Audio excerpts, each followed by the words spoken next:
সাংঘর্ষিক নয়, কোরআন এবং বিজ্ঞান যে একই সূত্রে গাথা, এই নিয়ে আজকে আমি আমার আলোচনা সংক্ষিপ্ত আকারে বলার চেষ্টা করব ইনশাআল্লাহ।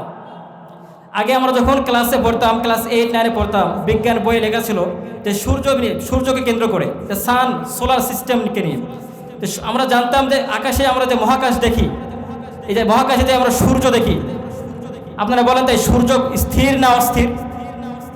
সূর্য ঘোরে না স্থির থাকে? আপনাকে বলতে পারবেন? পারবেন না। একটা বিজ্ঞানীদের নাম হচ্ছে অ্যারিস্টটল, তিনি ছিলেন মস্ত বড় একজন দার্শনিক, ফিলোসফিস্ট। আর একজন ছিল গ্যালিলি। তারা একটা মতবাদ দিয়েছিল যে পৃথিবীকে কেন্দ্র করে সূর্য পরিভ্রমণ করে। পৃথিবীকে কি? পৃথিবী হতে স্থির, আর সূর্য হলো এই পৃথিবীকে কেন্দ্র করে পরিভ্রমণ করে। এই কথা, এই থিওরি যখন বিজ্ঞানীদের মধ্যে আলোচনা হলো, যখন এই থিওরি যখন তারা বাতলিয়ে দিলেন, তখন বলাবলি শুরু করলেন, তখন ওই বিজ্ঞানীকে 10 বছরের জেল দেওয়া হয়েছে। 10 বছরের জেল দেওয়া হয়েছিল। কেন জেল দেওয়া হয়েছিল? তুমি কেন বলবা পৃথিবী স্থির আর সূর্য পৃথিবীকে কেন্দ্র করে ঘোরে, তুমি কেন বললা?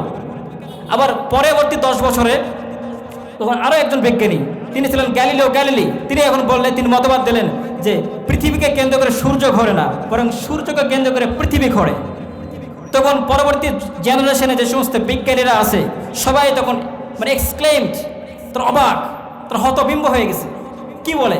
এতদিন বিজ্ঞানীদের বিজ্ঞানী, আপনার সাহিত্যিকের সাহিত্যিক, দার্শনিকের দার্শনিক, সে বলল যে পৃথিবীকে কেন্দ্র করে গোটা মহাবিশ্ব ঘোরে, সূর্য ঘোরে, গ্রহ ঘোরে, নক্ষত্র ঘোরে। আর আজকে নাকি বলতেছে যে পৃথিবী সূর্যই স্থির, সূর্যকে কেন্দ্র করে পৃথিবী ঘোরে। তারও 10 বছরের জেল। সুবহানাল্লাহ, কি একটা অবস্থা! অথচ আল্লাহ সুবহানাহু ওয়া তাআলা কোরআনের মধ্যে বলেছেন এখন বর্তমান এই যে 2000 সালের পর থেকে 1970 থেকে শুরু করে এখন বর্তমান পর্যন্ত বিজ্ঞান একটা থিওরিতে তারা আটকে আছে। সেটা হচ্ছে যে মহাকাশে সূর্য ঘোরে, চন্দ্র ঘোরে, গ্রহ ঘোরে, নক্ষত্র ঘোরে, নীহারিকা ঘোরে, উল্কাপিণ্ড ঘোরে, প্রত্যেকের জায়গা মতে পরিভ্রমণ করে। চিল্লাবেন আল্লাহু আকবার। কোরআন ঠিক একথা হুবহু বলেছে। 1400 বছর আগে কোরআনুল কারীমে আল্লাহ সুবহানাহু ওয়া তাআলা বলেছেন, والشمس تجري لمستقر لها ذلك تقدير العزيز العليم والقمر قدرناه منازل حتى عاد كالعرجون القديم لا الشمس ينبغي لها أن تدرك القمر ولا الليل سابق النهار وكل في فلك يسبحون الله أكبر। আল্লাহ তাআলা বলেন ওয়াশ-শামসু তাজরি লিমুস্তাকাররিন লাহা, সূর্যের রয়েছে নির্দিষ্ট কক্ষপথ, সূর্যের রয়েছে নির্দিষ্ট কক্ষপথ, ওই কক্ষপথে সূর্য পরিভ্রমণ করে। অল কামারা কাদ্দারনাহা মানাসিলা হাত্তা, আর আমি আল্লাহ চাঁদের জন্য নির্দিষ্ট করে দিয়েছি বিভিন্ন মানজিল সমূহ। আল্লাহু আকবার। বিজ্ঞান বলেছেন সূর্য ঘুরতেছে এখন, তাকে কেন্দ্র করে পৃথিবীও ঘোরে। আল্লাহ রাব্বুল আলামিন 1400 বছর আগে তিনি বললেন ওয়াশ-শামসু তাজরি লিমুস্তাকাররিন লাহা, মহাকাশে সূর্য ঘোরে, চন্দ্র ঘোরে, সবাই সবার কক্ষপথে পরিভ্রমণ করে, কেউ তার কক্ষপথ থেকে বিচ্যুত হয় না, সবাই তাদের রবের জিকিরে নিমত্ত আছে। আল্লাহু আকবার। আল্লাহ পাক বলেন লা শামসু ইয়ামবাগি লাহা আন তুদরিকাল কমারা ওয়ালাল লাইলু সাবিকুন নাহার। রব্বে কারীম বলেন সূর্য চন্দ্রকে অতিক্রম করতে পারে না, রাত দিনকে অতিক্রম করতে পারে না। কুল্লুন ফি ফালাকি ইয়াসবাহুন, প্রত্যেকেই নিজস্ব কক্ষপথে পরিভ্রমণ করে। যখন সূর্য উঠে যায়, আপনারাই বলুন তো, যখন আমরা সূর্যকে দেখতে পাই তখন কি আমরা চাঁদকে দেখতে পাই নাকি? যখন সূর্যকে দেখতে পাই, যখন সূর্য উদয় হয়, তখন চাঁদের কোনো অস্তিত্ব থাকে নাকি? আল্লাহ পাক বলেন সূর্য যখন উঠে যায় চাঁদকে তোমরা দেখতে পাবা, আবার রাত যখন চলে আসে তখন তোমরা দিনকে দেখতে পাও না। রাত যখন হাঁটি হাঁটি পা করে আমাদের দিকে চলে আসে, তখন দিনের আলো হাঁটি হাঁটি পা করে বিদায় নিতে থাকে। কারণ সূর্য চন্দ্র যেমন একসাথে উদয় আর অস্ত হতে পারে না, চন্দ্র সূর্য যেমন একসাথে উদয় অস্ত হতে পারে না, দিন আর রাত দুটা কোনোটাই একসঙ্গে উদয় হতে পারে না। যখন সূর্য উদয় হয় চন্দ্র বিদায় নেয়, আবার যখন দিনের আবির্ভাব যখন হয়ে যায় রাত তখন পালিয়ে যায়, ঠিক কিনা? এই যে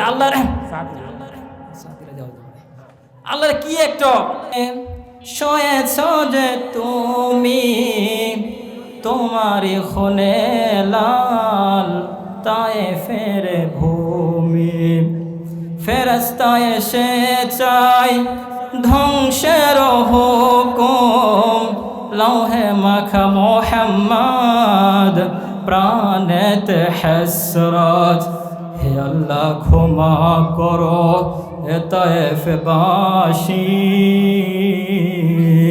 এরা বুঝল না তো আমি যে মুহাম্মদ, হৃদয়ে মুহাম্মদ। আলহামদুলিল্লাহ, সমস্ত প্রশংসা আল্লাহ সুবহানাহু ওয়া তাআলার জন্য। 2 দিন ব্যাপী ঐতিহাসিক তাফসীরুল কোরআন মাহফিল স্থান গোয়ালি বাজার সংলগ্ন। আজকের প্রধান বক্তা হিসেবে যিনি আলোচনা ফরমাইবেন তিনি আমাদের অত্যন্ত সুপরিচিত মুফতি মুহাদ্দিস হযরত মাওলানা মুহাম্মদ বাশার বিন আবুল হায়াত। আল্লাহ সুবহানাহু ওয়া তাআলা ওনার হায়াতে বারাকা দান করুক। আতালাল্লাহু উমরাহু ওয়া বারাকাল্লাহু ফি হায়াতি। সকলে বলে আমিন। এবং আগামীকাল যিনি প্রধান বক্তব্য হিসেবে বক্তব্য পেশ করবেন তিনি হচ্ছেন আমাদের অত্যন্ত কাছের, আমাদের শ্রদ্ধাভাজন, আন্তর্জাতিক খ্যাতিসম্পন্ন মুফাসসির কোরআন, জাতীয় পুরস্কারপ্রাপ্ত শ্রেষ্ঠ ইমাম অধ্যাপক ডক্টর আলহাজ মাওলানা মোহাম্মদ বারকুল্লাহ বিন দরুল হুদা। আল্লাহ সুবহানাহু ওয়া তাআলা স্যারকে উচ্চ মাকাম দান করুক, ওনার হায়াতে বারাকা দান করুক। এবং এই মাহফিল পরিচালনা করতে গিয়ে যারা নাওয়া খাওয়া বাদ দিয়ে সার্বিক পরিচর্যা করে গেছেন, যারা মাহফিলকে এত সুন্দর করে পরিচালনা করে সুন্দর করে আমাদের সামনে কোরআন শোনার জন্য উপযোগী করে দিয়েছেন, পরিবেশ করে দিয়েছেন, আল্লাহ সকলকে কবুল আর মঞ্জুর করে নিক। সকলে পরে আমিন। আল্লাহ ওনাদের হায়াতের মধ্যে বারাকা দান করুক। সকলে পরে আমিন। তো আজকে আল্লাহ সুবহানাহু ওয়া তাআলার জন্য আমরা এখানে আসতে পেরেছি, আমরা খুশি তো? সকলে বলে আলহামদুলিল্লাহ। সকলে পাঠ করে রব্বানা লাকাল হামদ হামদান কাসীরান তাইয়িবান মুবারাকান ফি, ইয়া রাব্বি লাকাল হামদু কামা ইয়ানবাগি লিজালালি ওয়াজহিকা ওয়া আযীমি সুলতানিকা। আমরা প্রশংসা করলাম কার? আল্লাহর প্রশংসা করলে খুশি হন কে? আল্লাহ সুবহানাহু ওয়া তাআলা বলেন লা ইন শাকারতুম লা আযীদান্নাকুম ওয়া লা ইন কাফারতুম ইন্না আযাবি লাশাদীদ। ও গোলামেরা, ও আমার বান্দা, লা ইন শাকারতুম, তোমরা আমার কৃতজ্ঞতা প্রকাশ করো, তোমরা আমার শুকরিয়া আদায় করো, আমি আল্লাহ তোমাদের নিয়ামতকে বাড়িয়ে দিব। আপনার 1 বিঘা জমি আছে, 2 বিঘা করে দিতে পারেন কে? আপনার বেতন 20,000 30,000 করে দিতে পারেন কে? আপনার জমিতে 1 বিঘা জমিতে 20 মণ ধান হয়, সেই জমিতে 30 মণ ধান দিতে পারেন কে? আবার আল্লাহ তাআলা আপনার জীবনের শুরু থেকে শেষ পর্যন্ত সব কিছুতে বারাকা দান করতে পারেন। এই জন্য বেশি করবো, ঠিক কিনা? আল্লাহ সুবহানাহু ওয়া তাআলা বলেন ফাযকুরুনি আযকুরুকুম ওয়াশকুরু লি ওয়ালা তাকফুরুন। সূরা বাকারা 2 নম্বর সূরা, 2 নম্বর পারার 2 নম্বর পৃষ্ঠা 18 নম্বর রুকুর 153-52 নম্বর আয়াতের মধ্যে আছে। এটা আল্লাহ তাআলা বলেন ফাযকুরুনি আযকুরুকুম, বান্দা তোমরা আমাকে স্মরণ করো, আমার জিকির করো, আমি আল্লাহ তোমাদের জিকির করব। ওয়াশকুরু লি ওয়ালা তাকফুরুন, তোমরা আমার প্রতি কৃতজ্ঞ হও, কৃতজ্ঞ হইও না। আল্লাহ তাআলা বলেন ফাযকুরুনি, বান্দা আমার জিকির কর। বিশ্বনবী সাল্লাল্লাহু আলাইহি ওয়াসাল্লাম তিনি বলেন, আল্লাহ সুবহানাহু ওয়া তাআলা বলেছেন যদি কোনো বান্দা আমি আল্লাহকে অন্তরে অন্তরে মনে মনে স্মরণ করে, আমি আল্লাহ ওই বান্দাকে আমি আল্লাহ অন্তরে অন্তরে স্মরণ করে শুরু করে দিই। আবার বান্দা যখন আমি আল্লাহকে কোনো দলের মধ্যে স্মরণ করে, কোনো সমাবেশের মধ্যে স্মরণ করে, আমি আল্লাহ তাদের চাইতে উত্তম সমাবেশে, ফেরেশতাদের সমাবেশে আমি আল্লাহ তাদের স্মরণ করে শুরু করে দিই। সুবহানাল্লাহ। আল্লাহ সুবহানাহু ওয়া তাআলা বলেছেন, হাদিসে কুদসির মধ্যে পাওয়া যায় যে রাসূল আকরাম সাল্লাল্লাহু আলাইহি সাল্লাম তিনি বলেছেন কোনো ব্যক্তি যদি আল্লাহ সুবহানাহু ওয়া তাআলাকে পাওয়ার জন্য এক বিঘত পরিমাণ অগ্রসর হয়, আল্লাহ সুবহানাহু ওয়া তাআলা তার দিকে এক হাত অগ্রসর হয়ে যায়। সুবহানাল্লাহ। আবার বিশ্বনবী সাল্লাল্লাহু আলাইহি সাল্লাম বলেছেন, কোনো ব্যক্তি যদি আল্লাহকে পাওয়ার জন্য এক হাত সামনে অগ্রসর হয়, আল্লাহ সুবহানাহু ওয়া তাআলা তার দিকে দুই হাত এগিয়ে আসে। চিৎকার দিয়ে বলেন আল্লাহু আকবার। আবার বিশ্বনবী বলেন, কোন বান্দা যদি আমি আল্লাহকে পাওয়ার জন্য হেঁটে হেঁটে আসে, আমি আল্লাহ আমার রহমত নিয়ে তার দিকে দৌড়িয়ে দৌড়িয়ে যাই। আল্লাহু আকবার। তো আজকে শাওয়াল মাস, বিশ্বনবী সাল্লাল্লাহু আলাইহি সাল্লাম বলেছেন, যে ব্যক্তি শাওয়াল মাস রমজানের 30টা রোজা রাখার পরে শাওয়াল মাসের সিয়াম সাধনা পালন করে 6টি রোজা রাখে, এই শাওয়ালের 6টি রোজা রাখে, রমজানের 30টা রোজা রাখে আর শাওয়াল মাসের 6টি রোজা রাখে, আল্লাহর হাবিব সাল্লাল্লাহু আলাইহি ওয়াসাল্লাম বলেছেন, সারা বছর সিয়াম সাধনা করলে, সিয়াম পালন করলে যে পরিমাণ সওয়াব সে গেইন করত, সে আসিভ করত, ওই পরিমাণ সওয়াব আল্লাহ সুবহানাহু ওয়া তাআলা তার আমলনামায় দান করেন। সিল্লাহ বলে আলহামদুলিল্লাহ। আবার রাসূল আকরাম সাল্লাল্লাহু আলাইহি সাল্লাম বলেছেন, আফদালুল কালাম আহাব্বুল কালাম ইলাল্লাহি আরবাউন। বিশ্বনবী বলেছেন, আল্লাহর কাছে 4টি বাক্য রয়েছে অত্যন্ত কাছের। অফি রাওয়াতিন আফদালুল কালাম আরবাউন। অপর একটি হাদিসের মধ্যে আছে, বিশ্বনবী বলেছেন 4টি বাক্য আছে এমন যেটা আল্লাহ সুবহানাহু ওয়া তাআলা পছন্দ করেন। 1 নম্বর হলো সুবহানাল্লাহ, 2 নম্বরে তিনি বলেন আলহামদুলিল্লাহ, 3 নম্বরে তিনি বলেন আল্লাহু আকবার, 4 নম্বরে বলেন লা ইলাহা ইল্লাল্লাহ। এই 4টি বাক্য আল্লাহর কাছে যত প্রিয়, পৃথিবীর কোনো বাক্য আল্লাহর কাছে এত বেশি প্রিয় নয়। সুবহানাল্লাহ। আবার রাসূল সাল্লাল্লাহু আলাইহি ওয়াসাল্লাম বলেছেন, কোন বান্দা যদি সকাল এবং সন্ধ্যায় 100 বার সুবহানাল্লাহি ওয়া বিহামদিহি পাঠ করে, আল্লাহ তাআলা কিয়ামতের দিন ওই বান্দার সবচেয়ে বেশি নেকির অধিকারী হিসেবে দাঁড় করিয়ে দেন। হাদিসের মধ্যে পাওয়া যায়, যে ব্যক্তি সুবহানাল্লাহি ওয়া বিহামদিহি 100 বার পড়ে, সকাল এবং সন্ধ্যায় 100 বার সুবহানাল্লাহি ওয়া বিহামদিহি পড়ে, আল্লাহ তাআলা তার আমলনামায় যদি পাহাড় পরিমাণ সাগরের ফেনা পরিমাণ গুনাহ থাকে, আল্লাহ তাআলা ওই সমস্ত গুনাহকে মাফ করে দেন। সুবহানাল্লাহ। এই জন্য আমাদেরকে আমল বেশি বেশি করতে হবে, বেশি বেশি আমাদেরকে আমল করতে হবে, কারণ আমল করলে, বেশি বেশি জিকির করলে আমাদের উপর খুশি হন কে? আজকে আমরা কোরআন থেকে কথা বলি ইনশাআল্লাহ। এই যে কোরআন দেখতেছি, এই কোরআনের মধ্যে কি কোনো ভুল আছে নাকি? কোনো সংশয় আছে? কোনো দ্বিধা আছে? কোনো দ্বন্দ্ব নাই। আল্লাহ সুবহানাহু ওয়া তাআলা কোরআন নাযিল করে দিয়ে বলেছেন, যালিকাল কিতাবু লা রাইবা ফীহি হুদাল লিল মুত্তাকিন। এই সেই কিতাব, যে কিতাবের মধ্যে কোনো সন্দেহ নাই, কোনো সংশয় নাই, কোনো ভুল নাই। এই কোরআনের শুরু থেকে শেষ পর্যন্ত যত আয়াত আছে, সব আয়াত সৃষ্টির শুরু থেকে শেষ পর্যন্ত অবিচল থাকবে, এর মধ্যে 19 আর 20 করা সম্ভব হবে না। আল্লাহ তাআলা জাহিলি যুগের কুরাইশদেরকে তিনি চ্যালেঞ্জ ছুড়ে দিয়েছিলেন। কোরআন নিয়ে যখন আলোচনা করলেন, বিশ্বনবী যখন কোরআনের আলোচনা করলেন, কোরআন নিয়ে যখন তিনি দিনের দাওয়াত দিতে লাগলেন, তখন জাহিলি যুগের মুসলমানরা, জাহিলি যুগের ইহুদি খ্রিস্টানরা, জাহিলি যুগের মুশরিকরা তখন বিশ্বনবীর উপর নানাভাবে অপমান করত। বিশ্বনবীকে বলতো, এই যে মুহাম্মদ যে কোরআন তেলাওয়াত করে, এটা তার রহমানের কিতাব নয়, বরং মুহাম্মাদের বানানো কিতাব। আল্লাহ সুবহানাহু ওয়া তাআলা ওই জাহিলি যুগের কাফের আর মুশরিকদের তিনি চ্যালেঞ্জ ছুড়ে দিয়ে বললেন, ওয়া ইন কুনতুম ফি রাইবিন মিম্মা নাযালনা আলা আবাদিনা ফাতু বিসূরাতিন মিন মিথলিহি ওয়াদউ শুহাদাকুম মিন দুনিল্লাহি ইন কুনতুম সাদিকিন।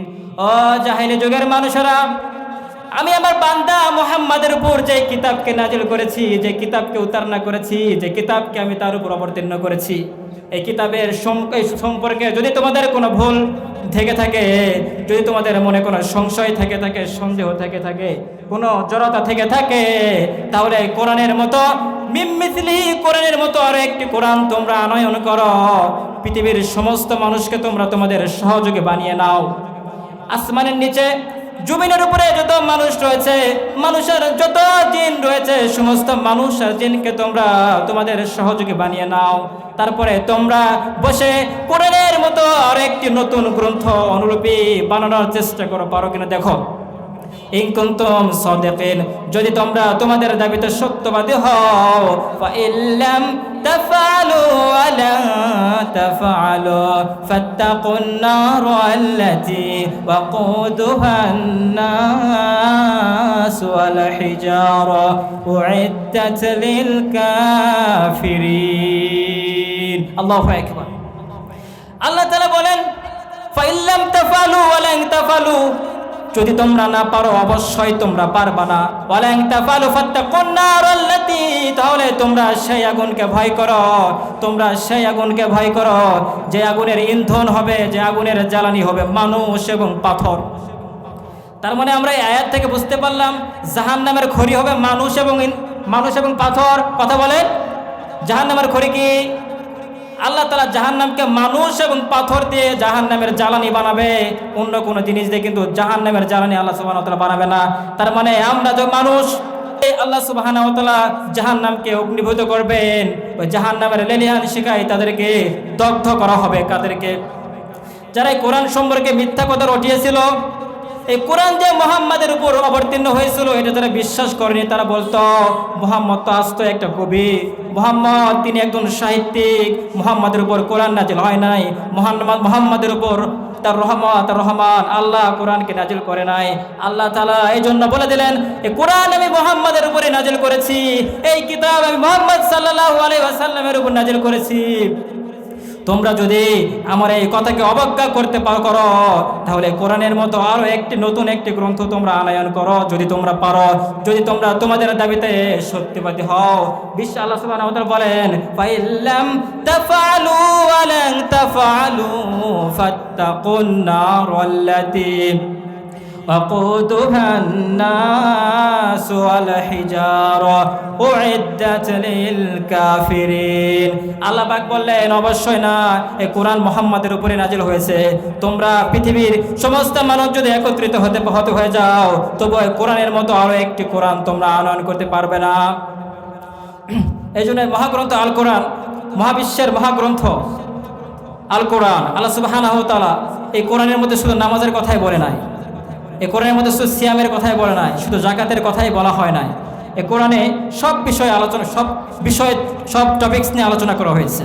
কারণ একটা কথাই আছে যে সব সমস্যার সমাধান দিতে পারে আর কোরআন।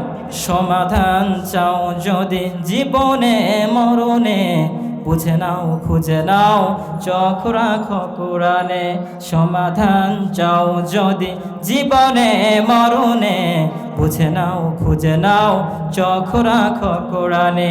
পাবে সুখ শান্তির ঠিকানা, পাবে সুখ শান্তির ঠিকানা, যদি মেনে নাও তুমি মনে প্রাণে।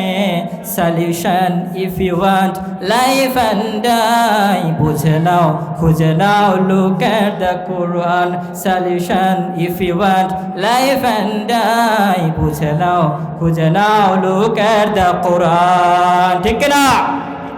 এই পৃথিবীর বুকে যত সমস্যা আছে সব সমস্যার সমাধান দিতে পারে আল কোরআন। আল কোরআন এমন কোনো বিষয় নাই এখানে আলোচনা করা নাই। আল কোরআনে আলোচনা করা হয়েছে ফিজিক্স নিয়ে, পদার্থ নিয়ে। আবার এই আল কোরআনে আলোচনা করা হয়েছে কেমিস্ট্রি, রসায়ন নিয়ে। এই আল কোরআনে আলোচনা করা হয়েছে বায়োলজি নিয়ে। এই আল কোরআনে আলোচনা করা হচ্ছে বুটানি নিয়ে। এই আল কোরআনে আলোচনা করা হচ্ছে জিওলজি নিয়ে। এই আল কোরআনে আলোচনা করা হচ্ছে অসিওলজি নিয়ে। অর্থাৎ বিজ্ঞানের সমস্ত বিষয় নিয়ে আল কোরআনের শুরু থেকে শেষ পর্যন্ত পাতায় পাতায় ভরিয়ে দিয়েছেন কে? আল্লাহ। আমরা আগে জানতাম এই যে সূর্যের কথাই আমরা বলি, একটু বিজ্ঞান ভিত্তিক আলোচনা করা যায়। The modern science and the holy Quran. আমার আলোচনার বিষয় হচ্ছে কোরআন এবং আধুনিক বিজ্ঞান। বিস্ময়কর ব্যাপার সেবার।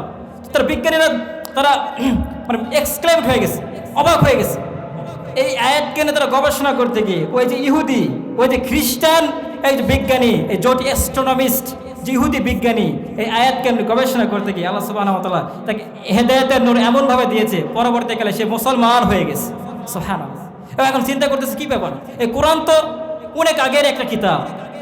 এই কোরআনকে গবেষণা করতে, এই কোরআনে যা বলেছে আমরা রিসার্চ করে আজকে তাই পাইতেছি। কি ব্যাপার? আল্লাহ সুবহানাহু ওয়া তাআলা কোরআনের মধ্যে সূর্যকে বলেছেন, সূর্যের কথা বলা আছে। তেমনিভাবে আল্লাহ তাআলা কোরআনের মধ্যে মৌমাছির কথা বলা হয়েছে। আপনারা মৌমাছি চেনেন? মৌমাছি আল্লাহ সুবহানাহু ওয়া তাআলা কোরআনের মধ্যে মৌমাছির কথা বলেছেন। আল্লাহু আকবার। তার মানে আল্লাহ কোরআনের মধ্যে কোনো কিছুর বাদ রাখেন নাই। মৌমাছির সম্পর্কে আল্লাহ সুবহানাহু ওয়া তাআলা কথা বলেছেন, সুবহানাল্লাহ, আল্লাহু আকবার। আল্লাহ তাআলা মৌমাছির সম্পর্কে বলে সূরা আন-নাহাল, কোরআনের সূচি অনুযায়ী 16 নম্বর সূরা। কত নম্বর সূরা? আপনারা অবাক হয়ে যাবেন, বিস্মিত হয়ে যাবেন যে মৌমাছির ক্রোমোজোম, আপনার ক্রোমোজোম হয়তো বুঝবেন না, যে মৌমাছির ক্রোমোজোম হচ্ছে 16টি। ক্রোমোজোম সে কয়টি?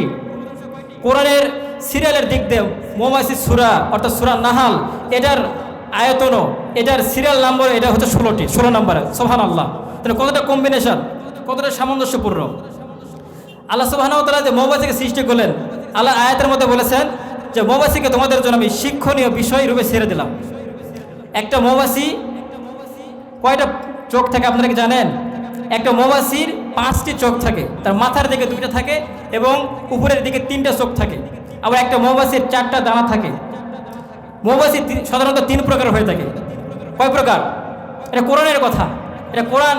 মৌমাছির সম্পর্কে আমরাও আগে এত বিস্তৃত, এত বিশাল বৃহদাকার তথ্য আমরা জানতাম না, কিন্তু এই কোরআনের সুবাদে এই আয়াতকে নিয়ে গবেষণা করতে গিয়ে মৌমাছির সম্পর্কে আল্লাহ সুবহানাহু ওয়া তাআলা অনেক কিছুই বাদ দিয়ে দিয়েছেন। সেগুলো আমরা আপনাদের সামনে একটু প্রকাশ করার চেষ্টা করব। তাহলে আপনাদের মস্তিষ্ক, এই যে মাথা, আল্লাহর দরবারে সেজদা মনত হয়ে যাবে। আল্লাহু আকবার। মৌমাছি সাধারণত 3 প্রকারের। কয় প্রকারের? 3 প্রকার। একটা হলো ড্রোন বিস, আরেকটা হচ্ছে ওয়ার্কার বিস, আরেকটা হচ্ছে কুইন বিস মানে পুরুষ মৌমাছি, আরেকটা হচ্ছে রানী মৌমাছি, আরেকটা হচ্ছে ওয়ার্কার বিস অর্থাৎ কর্মী মৌমাছি। প্রত্যেকের কাজ কিন্তু আলাদা আলাদা। যেমন পুরুষ মৌমাছির এটা আবার তেমন কোনো কাজ নাই। পুরুষ মৌমাছির কাজ হচ্ছে শুধু খাবে আর ঘুমাইবে। অনেক সময় নিজের খাবার নিজে খায় না, ঘুমিয়ে যায়। তখন যারা স্ত্রী মৌমাছি আছে ওদেরকে জাগিয়ে, ঘুম থেকে জাগিয়ে ওদেরকে ওদের মুখে নিজের হাতে খাইয়ে দেয়। সুবহানাল্লাহ, কতটা ফ্যামিলি সিস্টেমেটিক্যালি তারা চলে। মৌমাছির মধ্যেও আল্লাহ সুবহানাহু ওয়া তাআলা একটা পারিবারিক একটা সেতু বন্ধন তৈরি করে দিয়েছে। এটা পুরুষ মৌমাছির কাজ। আর আর যে রানী মৌমাছি, রানী মৌমাছির কাজ হচ্ছে এই গোটা মৌচাককে তদারকি করা, নির্দেশ দেওয়া। যতগুলো কর্মী মৌমাছি আছে সমস্ত কর্মী মৌমাছিকে সে শুধু নির্দেশ দিবে, এই আর কাজ। আরেকটা কাজ হচ্ছে সে ডিম পারবে আর হচ্ছে ঘুমাবে। আর পুরুষ মৌমাছির সঙ্গে সে একটু রোমান্স করে, এটাই তাদের কাজ, অন্য কোনো কাজ নাই। আর যারা ওয়ার্কার বিস, 3 নম্বর মধ্যে মৌমাছি, যারা কর্মী মৌমাছি, এই কর্মী মৌমাছি হচ্ছে স্ত্রী মৌমাছি, স্ত্রীবাচক মৌমাছি। এরাও নারী, কিন্তু এরা সবগুলো বন্ধা, এদের কোনো বাচ্চা হয় না।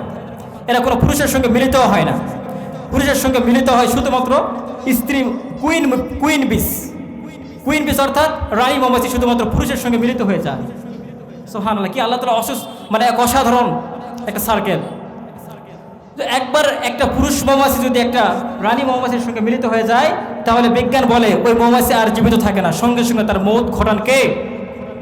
একবার যদি তার কোনো রানী মৌমাছির সঙ্গে একটা পুরুষ মৌমাছি যদি মিলিত হয়ে যায়, মিলন করে, তাহলে তার মৌমাছির যে হুলটা স্ত্রী মৌমাছির ভিতরে বিঁধে যায়।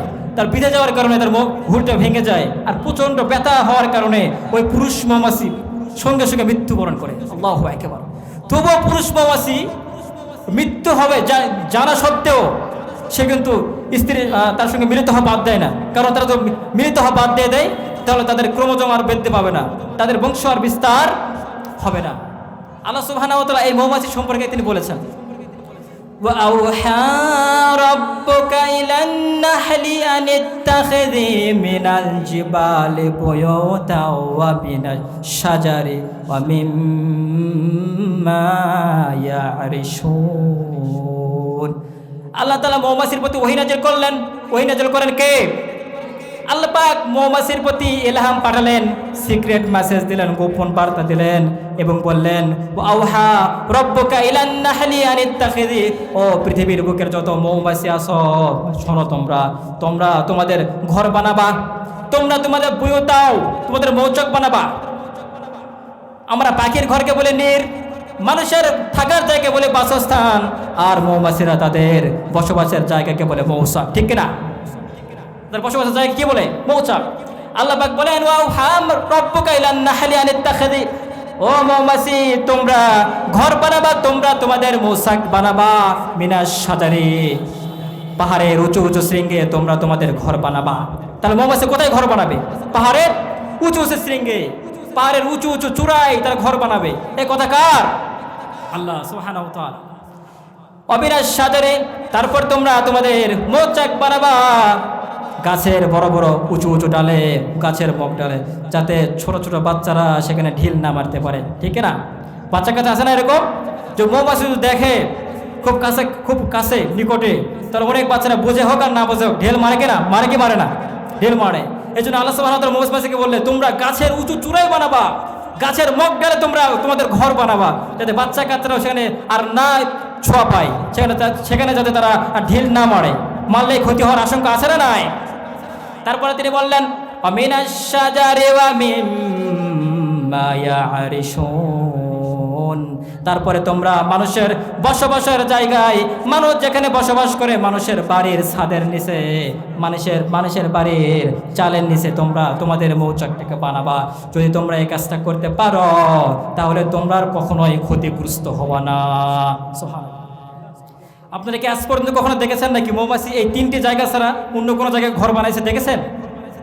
হয় তারা বানায় পাহাড়ের উঁচু শৃঙ্গে, অথবা তারা গাছের মগ ডালে বানায়, অথবা তারা মানুষের বাসার ঘরের চালের নিচে অথবা ছাদের নিচে মৌচাকটা বানিয়ে দেয়। এটা একটা অসাধারণ বিষয় না? কিয়ামত পর্যন্ত তারা এই তিন জায়গা ছাড়া অন্য কোনো জায়গাতে তারা আর মৌচাক বানাবে না। আল্লাহু আকবার। আল্লাহ সুবহানাহু ওয়া তাআলা শুধু মৌমাছির প্রতি একবার ওহী নাযিল করলেন কোরআনে, মৌমাছির প্রতি শুধু একবার আল্লাহ সুবহানাহু ওয়া তাআলা ঘোষণা দিলেন, ও মৌমাছি তোমরা এই তিন জায়গায় ঘর বানাবা। কয় জায়গায়? আল্লাহ তাআলা কোরআনুল কারীমের মধ্যে ৮২ বার আমাদের জন্য নামাজের ঘোষণা দেওয়া হয়েছে, নামাজের কথা বলেছে, কিন্তু ৮২ বার বলার পরেও আমরা কি রবের দিকে ধাবিত হই নাকি? আল্লাহ পাক কোরআনের মধ্যে নামাজের কথা কতবার বলেছেন? ৮২ বার কথা বলেছেন নামাজের কথা, আর ৩ বার বলেছেন, একবার বলেছেন মৌমাছিকে তোমরা তিন জায়গা ছাড়া আর ঘর বানাবা। মৌমাছিকে একবার বলার পরে মৌমাছি কিয়ামত পর্যন্ত ওই তিন জায়গা ছাড়া অন্য কোনো জায়গায় বাসা বানাবে না। আর আমরা এমন মুনাফিক মার্কা মুসলমান, আমরা এমন প্রতারক মার্কা ছলনাময়ী মুসলমান, ছদ্মবেশী মুসলমান, কোরআনুল কারীমের ৮২ বার নামাজের কথা বলার পরেও আমরা নামাজ তো পড়তে যাই না, আবার নামাজ পড়তে গিয়ে আহ্বান করলে বিভিন্ন অজুহাত দিয়ে আমরা সেখান থেকে দূরে চলে আসি। আল্লাহ তাআলা বললেন সুম্মা কুলি মিন কুল্লি সামারাতি ফাসলুকি সুবুলা রাব্বিকি যুলুলা। আল্লাহ তাআলা বলেন, ও পৃথিবীর মৌমাছিরা, তোমরা বিভিন্ন প্রকারের ফলমূল খাও, বিভিন্ন প্রকারের ফুলের মধ্যে বসো। সুম্মা কুলি মিন কুল্লি সামারাতি ফাসলুকি সুবুলা, তারপর তোমরা তোমাদের রবের পথে চলো। তোমাদের রব তোমাদেরকে যে রাস্তা বাতলে দিয়েছেন সেই রাস্তায় তোমরা চলো। তোমরা যেই পথে যাবা আবার সেই পথেই মৌসাকে ফিরে আসবা। ঘোষণাকার সুম্মা কুলি মিন কুল্লি সামারাতি, তোমরা বিভিন্ন প্রকারের ফুলে ফুলে গিয়ে বসবা, আর ফুলে বসার পরে তোমরা যেই রাস্তায় যাবা আবার ওই রাস্তায় রিটার্ন করে ফিরে আসবা। মৌমাছি কিন্তু যেভাবে যায় সেভাবেই ফিরে আসে। এই মৌমাছিকে নিয়ে গবেষণা করতে গিয়ে একজন বিজ্ঞানী, ওনার নাম হলো কার্ল ভন ফ্রিশ, 1973 সালে মৌমাছিকে নিয়ে গবেষণা করতে গিয়ে তিনি নোবেল পুরস্কার পেয়েছেন। সুবহানাল্লাহ। তিনি চিন্তা করলেন মৌমাছি নিয়ে একটু গবেষণা করা যায়, একটু রিসার্চ করা যাক। তিনি মৌমাছি নিয়ে গবেষণা করতে গিয়ে তিনি একটা বই লিখলেন, একটা বই তিনি অবতীর্ণ করলেন, মানে লিখলেন। বইয়ের নাম হচ্ছে দ্য ড্যান্সিং বিস, মানে নেচে চলা, নৃত্য করা মৌমাছি। ফাসলুকি সুবুলা রাব্বিকা যুলুলা। মুফাসসির কোন আয়াতের তাফসীর করতে গিয়ে বলেন যে মৌমাছিকে আল্লাহ তাআলা নির্দেশ দিয়েছেন তোমরা তোমাদের রবের দেখানো পথে তোমরা অনুসরণ করবা। আর মৌমাছিরা নৃত্য করতে করতে তারা পরিভ্রমণ করে। একটা কর্মী মৌমাছি যখন ফুলের মধুর সন্ধানে যায়, মধু যখন সংগ্রহ করতে যায়, তখন একজন কর্মী মৌমাছি যদি মধুর যদি সন্ধান পেয়ে যায়, অন্যান্য সমস্ত কর্মী মৌমাছিদেরকে তারা মেসেজ পাঠায়, খবর পাঠায়, তারা নৃত্য করে, সিগন্যাল পাঠায়, আর সমস্ত মৌমাছিকে মৌচাকের মধ্যে পাঠিয়ে দেন কে? আল্লাহ পাক বলেন ফাসলুকি সুবুলা রাব্বিকা যুলুলা ইয়াখরুজু মিন বুতুনিহা শারাবুম মুখতালিফুন আলওয়ানুহু। আল্লাহ তাআলা বলেন তারপর আমি তাদের পেট থেকে রং বেরঙের মধু বের করি। সুবহানাল্লাহ। তার মানে মধু বিভিন্ন রকমের হতে পারে, মধু কিন্তু বিভিন্ন কালারের হয়, বিভিন্ন রঙের হয়। এটা বিজ্ঞান এই তো কতদিন আগে আবিষ্কার করেছে, মাত্র কয়েকদিন আগে আবিষ্কার করেছে। কিন্তু আল্লাহ সুবহানাহু ওয়া তাআলা বলেন ইয়াখরুজু মিন বুতুনিহা, তারপর আমি আল্লাহ ওই মৌমাছির উদর থেকে, ওই মৌমাছির পেট থেকে রং বেরঙের বিভিন্ন প্রকারের মধু বের করি। আল্লাহু আকবার। ইয়াখরুজু মিন বুতুনিহা, তার মানে দেখেন কোনো মৌমাছি যদি সরিষা ফুলে যায়, সরিষা ফুল থেকে নেকটার গ্রহণ করে, পুষ্পরস গ্রহণ করে, তাহলে সেই মধুর রং কি হয়? সাদা হয়ে যায়। আবার কোনো মৌমাছি যদি কালোজিরা ফুল থেকে যদি মধু সংগ্রহ করে, সেই মধুর রং কিন্তু কালো হয়ে যায়। আবার কোনো মধু বাদামি হয়ে যায়, আবার কোনো মধু খয়েরি হয়ে যায়, কোনো মধু হলুদ হয়ে যায়। ইয়াখরুজু মিন বুতুনিহা শারাবুন মুখতালিফুন আলওয়ানুহু। আর আমি তার পেট থেকে বিভিন্ন প্রকারের রং বেরঙের হরেক রকমের মধু বের করে নিয়েছি। ফিহি শিফাউল লিন্নাস। আর এই মধুর মধ্যে রয়েছে মানুষের জন্য আরোগ্য। চিল্লায় বলে আল্লাহু আকবার। আল্লাহর হাবিব সাল্লাল্লাহু আলাইহি সাল্লামের কাছে একজন ব্যক্তি আসলেন, এসে বলতেছেন, ইয়া রাসূলুল্লাহ, ইয়া হাবিবাল্লাহ, আমার ভাইয়ের পেটের অসুখ হয়েছে, আমার ভাইয়ের পেটের অসুখ হয়েছে, পেট খারাপ হয়েছে। বিশ্বনবী বললেন, ফাকুলুল, তুমি তাকে মধু খাওয়াও। আল্লাহু আকবার। বলে মধু খাওয়াও। লোকটাকে মধু খাওয়ানো হলো। মধু খাওয়ানোর পরে আবার 2 দিন পর আবার আসলেন, বিশ্বনবীকে বললেন, ইয়া রাসূলুল্লাহ, আমার ভাইয়ের পেটের অসুখ তো সারেনি, বরং মধু খাওয়ার কারণে বেশি হয়েছে। বিশ্বনবী বললেন, যাও আবার মধু খাওয়াও। তারপর তাকে আবার বলা হলো, ইয়া রাসূলুল্লাহ, আমার ভাইয়ের পেটের অসুখ তো এখনো সারে নাই। আল্লাহর হাবিব বললেন, আবার খাওয়াও, মধু খাওয়াও। 3 দিন বেলা যখন তাকে মধু খাওয়ালেন, 4th দিন আবার রাসূল সাল্লাল্লাহু আলাইহি ওয়াসাল্লাম চলে আসলেন। এসে বলতেছে, ইয়া রাসূলুল্লাহ, আপনি কি এত মধু খাওয়াতে বলেন, এত মধু খাওয়াতে বলতেছেন, আমার ভাইয়ের অবস্থা দিন দিন খারাপ হয়ে যাচ্ছে। আল্লাহ রাসূল সাল্লাল্লাহু আলাইহি ওয়াসাল্লাম বললেন, আল্লাহি, আল্লাহর কসম, আল্লাহ সত্য কথা বলেছে, তোমার ভাইয়ের পেট মিথ্যা কথা বলতেছে। সিল্লাল্লাহু আল্লাহু আকবার। তোমার ভাইয়ের পেট সত্য কথা, মিথ্যা কথা বলতেছে। অর্থাৎ আল্লাহ রাসূল সাল্লাল্লাহু আলাইহি ওয়াসাল্লাম 4th বার তাকে বলেন, আবার মধু খাওয়া। তাকে আবার মধু খাওয়ানো হলো। এই 4th বার মধু খাওয়ানোর পরে দেখা গেল যে আল্লাহ সুবহানাহু ওয়া তাআলা তার ভাইকে সুস্থ করে দিয়েছে। আল্লাহু আকবার। একদম আরোগ্য করে দিয়েছে। এখন আধুনিক বিজ্ঞান এই হাদিসটাকে নিয়ে অনেক তারা যুক্তি তর্কে লিপ্ত হয়ে গেছে। তারা চিন্তা করতেছে, আল্লাহ রাসূল সাল্লাল্লাহু আলাইহি ওয়াসাল্লামের কথা তো এই একটা কথাই পেলাম, যেটা অসত্য। কিন্তু এখন বিজ্ঞান বলতেছে, তো রাসূল সাল্লাল্লাহু আলাইহি ওয়াসাল্লাম বলেছিলেন যে এখন কোনো ডাক্তার বলে যে মানুষের পেটে যখন অতিরিক্ত ময়লা বেশি থাকে, ওই প্রথমবার যখন আল্লাহ রাসূল মধু খাইতে বলেছিল, তখন সেগুলো হজম হতে শুরু করে। যখন বেশি বেশি হজম হওয়া শুরু হয়ে যায়, তখন আস্তে আস্তে পায়খানাও বেশি হতে থাকে। আবার এক পর্যায়ে এমন অবস্থা হয়ে গেছে যে বেশি খাওয়ার কারণে আল্লাহ সুবহানাহু ওয়া তাআলা শেষ বেলায় তার ময়লা বের হতে হতে একসময় আল্লাহ সুবহানাহু ওয়া তাআলা তাকে আরোগ্য দান করেছে। ফিহি শিফাউল লিন্নাস। আল্লাহ তাকে আরোগ্য দান করেছে। সুবহানাল্লাহ। এই যে আল্লাহ তাআলা মৌমাছি সম্পর্কে কোরআনুল কারীমের মধ্যে বলেছেন, মৌমাছি সম্পর্কে মৌমাছির ক্রমোদন সংখ্যা বলেছেন। আবার মৌমাছির ক্রমোদন হচ্ছে 2টা স্টমাচ। মৌমাছি ফুল থেকে নেকটার গ্রহণ করে, পুষ্পরস গ্রহণ করার পরে মৌমাছির আবার 2টা পাকস্থলী থাকে। ওই পাকস্থলীতে গিয়ে একটা পাকস্থলীতে গিয়ে সে তার জীবন জীবিকা পরিচালনা করে, তার খাবারগুলো হজম হয়ে যায়, তারপরে সে শক্তি পায়, আবার সে মধু সংগ্রহ করতে বের হয়ে যায়। আবার 2 নম্বর পাকস্থলীতে মধুর পিত্তরস, মধুর রস, যেটা নেকটার, পুষ্পরস সংগ্রহ করার পরে পুষ্পরস সংগ্রহ করে সে পেটের মধ্যে 2 নম্বর পাকস্থলীতে দেয়। তারপর ওই পুষ্পরসকে মধুতে কনভার্ট করেন কে? আল্লাহ বলেন, ইন্না ফি যালিকা লাআয়াতাল লিকাউমিন ইয়াতাফাক্কারুন। আর আমি এই মৌমাছির মধ্যে তোমাদের জন্য দিয়েছি শিক্ষা। তার মানে মৌমাছির মধ্যে আমাদের জন্য শিক্ষা দিলেন কে? আল্লাহ পাক। তারপরে মৌমাছির কথা বলেছেন। মৌমাছির কথা বলার পরে তিনি ভ্রূণতত্ত্ব নিয়ে কথা বলেছে, এমব্রায়োলজি।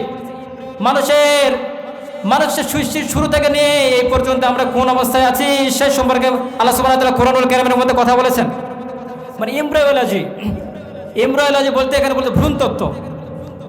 আমরা ভ্রূণতত্ত্ব সম্পর্কে আল্লাহ সুবহানাহু ওয়া তাআলা কথা বলেছেন। ভ্রূণতত্ত্ব বলতে যে আমরা যে পিতার উরসে ছিলাম। আল্লাহ সুবহানাহু ওয়া তাআলা বলেন, ফালয়ানজুরিল ইনসানু মিম্মা খুলিক। আর মানুষের চিন্তা করে দেখা উচিত আমি মানুষকে কি থেকে সৃষ্টি করেছি। মানুষের চিন্তা করে দেখা উচিত আমি মানুষকে কি থেকে সৃষ্টি করেছি। খুলিকা মিন মাইন দাফিক। আমি মানুষকে সৃষ্টি করেছি সবেগে বের হওয়া তরল পদার্থ, তরল পানীয় থেকে। আমি মানুষকে সৃষ্টি করেছি সবেগে বের হওয়া নাপাক পানি থেকে। আমরা জানি মানুষকে সৃষ্টি করা হয়েছে মাটি থেকে। এটা ভুল কথা। মাটি থেকে শুধুমাত্র আদম আলাইহিস সালামকে সৃষ্টি করা হয়েছে। মাটি থেকে কাদেরকে সৃষ্টি করেছে বলেন? মাটি থেকে সৃষ্টি করা হয়েছে আদম আলাইহিস সালামকে। আর পৃথিবীর যত বনি আদম আছে, যত আদম সন্তান আছে, সবাইকে সৃষ্টি করা হয়েছে নাপাক পানীয় থেকে। আল্লাহু আকবার। আমরা আগে জানতাম না মানুষ যাকে বলি মানুষ কিসের সৃষ্টি, মানুষ মাটির সৃষ্টি। ন, ইটস আ রং কনসেপ্ট। মানুষ মাটির সৃষ্টি নয়, বরং মাটির সৃষ্টি হচ্ছে আদম আলাইহিস সালাম। আল্লাহ তাআলা কোরআনের মধ্যে বলেছেন খালাকাল জান্না মিন মারিজিম মিন নার, আর আমি মানুষকে সৃষ্টি করেছি মাটি থেকে। এখানে মানুষ বলতে এখানে আদম আলাইহিস সালামকে বোঝানো হয়েছে। আমি আদমকে সৃষ্টি করেছি মাটি থেকে, আর আদম বাদে যত মানুষকে আমি সৃষ্টি করেছি সমস্ত মানুষকে আমি নাপাক পানীয় থেকে সৃষ্টি করেছি। সুবহানাল্লাহ। ইয়াখরুজু ফালইয়ানজুরুল ইনসানু মিম্মা খুলিকা মিন মাইন দাফিক ইয়াখরুজু মিন বাইনিস সুলবি ওয়াত তারাইব। আর আমি পানি কোথা থেকে বের করে, আল্লাহ সুবহানাহু ওয়া তাআলা বলেন, আর এই তরল পানীয়, এই নাপাক পানীয় আমি বের করি পিতার অক্ষ, পিতার মেরুদণ্ড এবং পাঁজরের মাঝখান দিয়ে এই নাপাক পানি বের করে নিয়েছি। আল্লাহু আকবার। তাহলে নাপাক পানি বের করে আল্লাহ সুবহানাহু ওয়া তাআলা পিতার মেরুদণ্ড এবং পাঁজরের মধ্যবর্তী অঞ্চল দিয়ে রব্বুল আলামিন এই নাপাক পানিও বের করে নিয়ে আসে। আল্লাহ সুবহানাহু ওয়া তাআলা বলেন ওয়ালাকাদ খালাকনাল ইনসানা মিন সুলালাতিন মিন তিন সুম্মা জাআলনাহু নুতফাতান ফি ক্বারারিম মাকিন। আমি মানুষকে সৃষ্টি করেছি মাটির নির্যাস থেকে। আল্লাহ তাআলা বলেন মাটির নির্যাস থেকে আমি সৃষ্টি করেছি। এই মাটির নির্যাসের মধ্যে আল্লাহ সুবহানাহু ওয়া তাআলা প্রায় 20টি মৌলিক উপাদান দিয়েছেন, প্রায় 20টি মৌল উপাদান দিয়েছেন। এই ক্রোমোজোমের মধ্যে, এই প্রোটোপ্লাজমের মধ্যে আল্লাহ সুবহানাহু ওয়া তাআলা কয়টি দিয়েছে বলেন তো? 20টি মৌল দিয়েছেন। আল্লাহ সুবহানাহু ওয়া তাআলা মাটির মধ্যে 20টি উপাদান দিয়েছেন।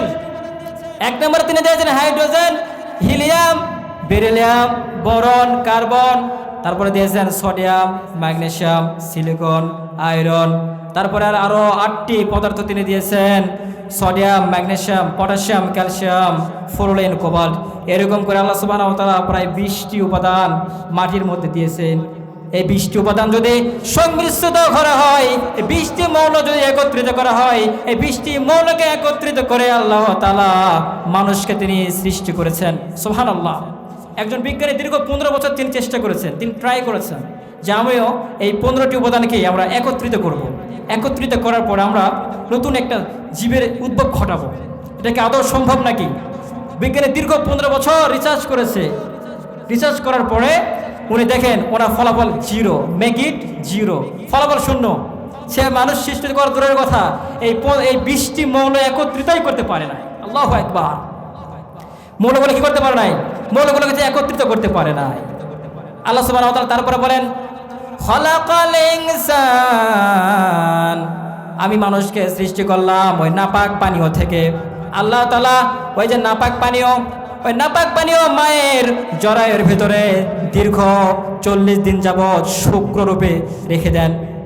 তারপরে তিনি বলেন সুম্মা খালাকনান নুতফাতা আলাকাতান ফাখালাকনাল আলাকাতা মুদগাতান ফাখালাকনাল মুদগাতা ইযামান ফাকাসাউনাল ইযামা লাহমা সুম্মা আনশানাহু খালকান আখার ফাতাবারাকাল্লাহু আহসানুল খালিকিন।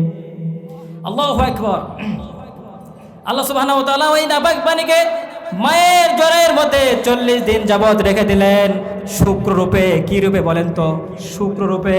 তারপর আল্লাহ পাক বলেন তারপরে 40 দিন আমি তাকে রেখে দেই জমাট বাঁধা রক্ত রূপে। তারপরের 40 দিন আমি তাকে মাংসপিণ্ডে রূপান্তরিত করি। মাংসপিণ্ডে রূপান্তরিত করার পর পরের 40 দিন আমি আল্লাহ তাকে অস্থি মজ্জায় রূপান্তরিত করি, মানে হাড্ডিতে রূপান্তরিত করি। এরপরে আমি আল্লাহ তাআলা তাকে তার কথা বলার জন্য মুখ দিয়ে দেই, শোনার জন্য কান দিয়ে দেই, কোনো কিছু ধরার জন্য আমি হাত দিয়ে দেই, দেখার জন্য চোখ দিয়ে দেই, জিহ্বা দিয়ে দেই, চলাফেরা করার জন্য পা দিয়ে দেই। মায়ের পেটে 40 দিন যখন সন্তান হয়ে যায় তখন ওই শুক্রকে আল্লাহ সুবহানাহু ওয়া তাআলা জমাট বাঁধা রক্ততে পরিণত করে দেয়। তারপরে পরের 40 দিন তিনি তৈরি করে দেন মাংস রূপে। আবার মাংসের পরে তিনি তৈরি করেন হাড্ডিতে। এবার এই হাড্ডি থেকে তিনি তৈরি করেন গোশত। নতুন করে হাড়ের উপর নতুন করে আমার গোশতের প্রলেপ দিয়ে দেন। আল্লাহু আকবার। এই গোশতের প্রলেপ দেওয়ার পরে আল্লাহ সুবহানাহু ওয়া তাআলা তিনি বলেন সুম্মা খলাকনান সুম্মা আনশাআনাহু খলকান আখর। তারপরে আমি তাকে সৃষ্টি করি এক অনন্য অনবদ্য সৃষ্টি রূপে। আল্লাহু আকবার। এত সুন্দরভাবে নিখুঁতভাবে মায়ের পেটে প্রসেসিংয়ের মাধ্যমে তাকে সৃষ্টি করলেন। ওয়ান আবি হুরায়রা রাদিয়াল্লাহু আনহু আবি আব্দুর রহমান আব্দুল্লাহ ইবনে মাসউদ রাদিয়াল্লাহু তাআলা আনহু قال হাদাসানা রাসূলুল্লাহ সাল্লাল্লাহু আলাইহি ওয়াসাল্লাম, যে আবু আব্দুর রহমান আব্দুল্লাহ ইবনে মাসউদ রাদিয়াল্লাহু তাআলা আনহু থেকে বর্ণিত, তিনি বলেন যে রাসূল সাল্লাল্লাহু আলাইহি ওয়াসাল্লাম ওয়া সাদিকুল মাসদুক, রাসূল সাল্লাল্লাহু আলাইহি ওয়াসাল্লাম যিনি সত্যবাদী ও যার কথাকে সত্য বলে মেনে নেওয়া হয়, তিনি হলেন মুহাম্মদ সাল্লাল্লাহু আলাইহি ওয়াসাল্লাম। এই মুহাম্মদ সাল্লাল্লাহু আলাইহি ওয়াসাল্লাম সম্পর্কে তিনি বলতেছেন ওয়া ইয়াউযুহু, যে আল্লাহ সুবহানাহু ওয়া তাআলা তিনি বলেছেন যে আমি মানুষকে সৃষ্টি করে মায়ের পেটে 40 দিন যাবৎ শুক্ররূপে জমা হওয়ার মাধ্যমে, তার পরবর্তী 40 দিন আমি তাকে সৃষ্টি করি চুমার পাতা রক্তরূপে, তার পরবর্তী 40 দিন তাকে আমি মাংস বর্ণের রূপে রূপদান করি, তারপরে তারপরে আমি তার কাছে আমি ফেরেশতা পাঠিয়ে দিই, সুম্মা ইউমারু বিআরবা'i কালিমাত, ফেরেশতাকে পাঠিয়ে দেয়, বলি সুম্মা ইউরসিলু ইলাইহিল মালাক ফায়ানফাখু ফীহি রূহ, ও ফেরেশতা তুমি এখন রূহ ফুঁকে দাও। এই যে মায়ের পেটের মধ্যে যে সন্তানকে আমরা শেপ দিলাম, এখন তোমার রূহ ফুঁকে দাও। তখন ফেরেশতা রূহ ফুঁকে দেয়। রূহ ফুঁকে দেওয়ার পর তাকে বলা হয় তুমি 4টি জিনিস তাকে লিখে দাও। কয়টি জিনিস বলেন তো? 4টি জিনিস। বিকাতবি রিজকিহি, সে দুনিয়ার বুকে কি খাবে সেটা পেটের মধ্যে লিখে দেওয়া হয়। ও আমালিহি, সে কি আমল করবে সেটা লিখে দেওয়া হয়। ও সাকিয়্যিন আম সাঈদ, দুনিয়াতে সে জাহান্নামী হবে নাকি জাহান্নামী হবে, আল্লাহ পেটের মধ্যে সেটা লিখে দেন। সুবহানাল্লাহ। আল্লাহ সুবহানাহু ওয়া তাআলা কোরআনের মধ্যে ইমরান সম্পর্কে কথা বললেন, ভ্রূণ তত্ত্ব নিয়েও কথা বললেন। তারপরে আল্লাহ তাআলা সমুদ্র বিজ্ঞানে অসিওনোলজি নিয়ে কথা বলেছেন। অসিওনোলজি, আল্লাহ তাআলা বলেন আমি 2টি সমুদ্র সৃষ্টি করেছি, মারাজাল বাহরাইনি ইয়ালতাকিয়ান বাইনাহুমা বারযাখুল লা ইয়াবগিয়ান, আমি সৃষ্টি করেছি 2টা সমুদ্র। 2টা সমুদ্র আমি সৃষ্টি করেছি, 2টা সমুদ্র পরস্পর মিলিত হয়, কিন্তু কোনো সমুদ্র কোনোটার উপর প্রবাহিত হয় না। আমি সৃষ্টি করেছি মিঠা পানি, আমি সৃষ্টি করেছি লোনা পানি। আমি লোনা পানি মিঠা পানিকে ছেড়ে যেতে পারে না, আবার মিঠা পানি লোনা পানির উপরও প্রভাব বিস্তার করতে পারে। প্রশান্ত মহাসাগর এবং আটলান্টিক মহাসাগর, যেটা মহাসাগর রয়েছে, একটা হলো লোনা পানি, যেখানে যার পানি শুধু লবণাক্ত, আপনি ইচ্ছা করলেও কিন্তু সেখানে কি করতে পারবেন না, ডুবতে পারবেন না। ইচ্ছা করলে আপনি ডুববেন না সেখানে, কারণ লবণের ঘনত্ব এত বেশি, সেখানে ডুবার কোনো চান্স নাই, কোনো সুযোগই নাই, ডুববেনই না আপনি। আর পাশে রয়েছে মিঠা পানি, যেখানে আপনাকে ডুবার চেষ্টা করা লাগবে না, যদি সাঁতার না জানেন কিছুক্ষণ পরে আপনি মারা যাবেন, পানির তলে তলিয়ে যাবেন, ডুবে যাবেন।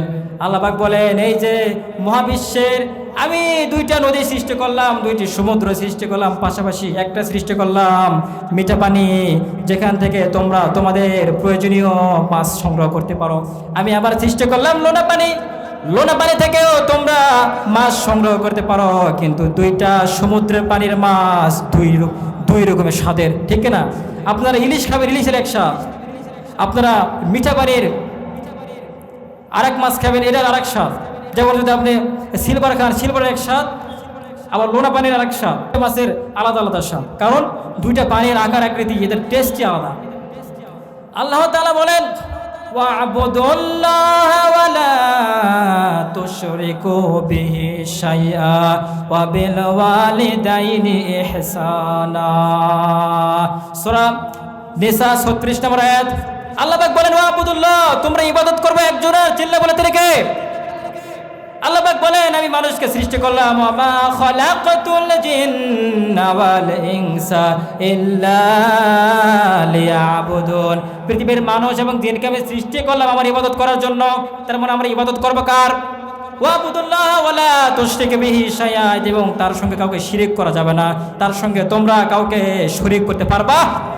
আল্লাহর সঙ্গে কাউকে শরীক করা যাবে নাকি? ইন্নাহু মান ইউশরিক বিল্লাহি ফাকাদ হারামাল্লাহু আলাইহিল জান্নাতা ওয়া মাওয়াহুন নার ওয়া মা লিয-যালিমিনা মিন আনসার। রব্বে কারীম বলেন যারা আল্লাহর সঙ্গে শিরিক করে, যারা আল্লাহর সঙ্গে কাউকে শরীক করে, আল্লাহ তাদেরকে কখনো ক্ষমা করেন না, তাদের জন্য আল্লাহ জান্নাতকে হারাম করে দেয়। যারা আল্লাহর সঙ্গে শিরিক করে তাদের জন্য জান্নাতকে হারাম করেন কে? ওয়াহুন নার, শুধু আমি তোমাদের জন্য জান্নাতকে হারাম করি নাই, ওয়াহুন নার, বরং তোমাদের জন্য আমি জাহান্নামকে বরাদ্দ করেছি। নাউযুবিল্লাহ। ওয়া মা লিয-যালিমিনা মিন আনসার, আমি আল্লাহ কোনো সীমা লঙ্ঘনকারীকে সাহায্য করি না, কোনো সীমা লঙ্ঘনকারীকে আমি আল্লাহ সাহায্য সহযোগিতা করি না। তোমরা যদি আমি আল্লাহর সঙ্গে শিরিক করো, প্রথমত আমি আল্লাহ তোমাদের জন্য জান্নাতকে হারাম ঘোষণা করলাম, তারপরে তোমাদেরকে বাসস্থানের জন্য আমি জাহান্নাম তোমাদেরকে উপহার দিলাম। আর আমি কোনো কাফেরকে, অকৃতজ্ঞ কোনো ব্যক্তিকে আমি সাহায্য আর সহযোগিতা করি না। তার মানে আল্লাহর সঙ্গে শিরিক করা যাবে নাকি? আল্লাহ রসুল সাল্লাল্লাহু আলাইহি ওয়াসাল্লাম বলেছেন, মান মাতা শাইআন, বিশ্বনবী বলেছেন যে ব্যক্তি শিরিক করা অবস্থায় মৃত্যুবরণ করবে, আল্লাহর সঙ্গে শরিক করা অবস্থায় মৃত্যুবরণ করবে, সে ব্যক্তি জাহান্নামের মধ্যে প্রবেশ করবে। তার মানে কোনগুলো আমাদের সমাজে কোনগুলো শিরিক আর কোনগুলো বেদাত আমাদের জানার দরকার আছে না? এমন এমন কাজ আমরা করি যেগুলো শিরিক, কিন্তু আমরা জানি না এগুলো শিরিক। যেমন আল্লাহ ছাড়া অন্য কারোর ইবাদত করা, এটা কি শিরিক। আল্লাহ ছাড়া যদি আপনি অন্য কোনো কারো ইবাদত করেন, কোনো বাবার ইবাদত করেন, কোনো পীরের, কোনো আউলিয়ার, এটা কি শিরিক না বেদাত? এটা কিন্তু শিরিক হয়ে যাবে। আপনি আল্লাহকে বাদ দিয়ে যদি অন্য কাউকে সেজদা করেন, কোনো বাবার দরবারে সেজদা করেন, কোনো ওলির দরবারে সেজদা করেন, কোনো পীরের দরবারে সেজদা করেন, কোনো দরগায় যান, কোনো খানকায় যান, সেজদা করেন, আপনি শিরিক করলেন। কি করলেন? তাহলে আপনার জন্য জান্নাতকে হারাম করে দেবেন কে? আমাদের সমাজে এমন অনেক মানুষ আছে যারা আল্লাহকে বাদ দিয়ে পৃথিবীর মানুষের দাসত্ব করে, আল্লাহকে বাদ দিয়ে মানুষের দাসত্ব করা শুরু করে দেয়। মানে তারা বলে যে আল্লাহ আছে, আপনিও আছেন, এমনও আছে না নাই? এরকম লোক আছে না নাই? তারা বলে যে আল্লাহ তা চান আর আপনি তা চান, তাই হবে। উপরে আল্লাহ নিচে আপনি, উপরে আল্লাহ নিচে আপনি, এরকম যারা বলে তারাও শিরিকের মধ্যে অন্তর্ভুক্ত হয়ে যায়। আবার কিছু কিছু ক্ষেত্রে আছে অনেকে নিজেদের নাম রাখে, গোলাম মুস্তাফা, মুস্তাফার গোলাম, গোলাম নবী, গোলাম রসুল, এরকম নাম রেখে যাবে। এগুলো শিরকের অন্তর্ভুক্ত।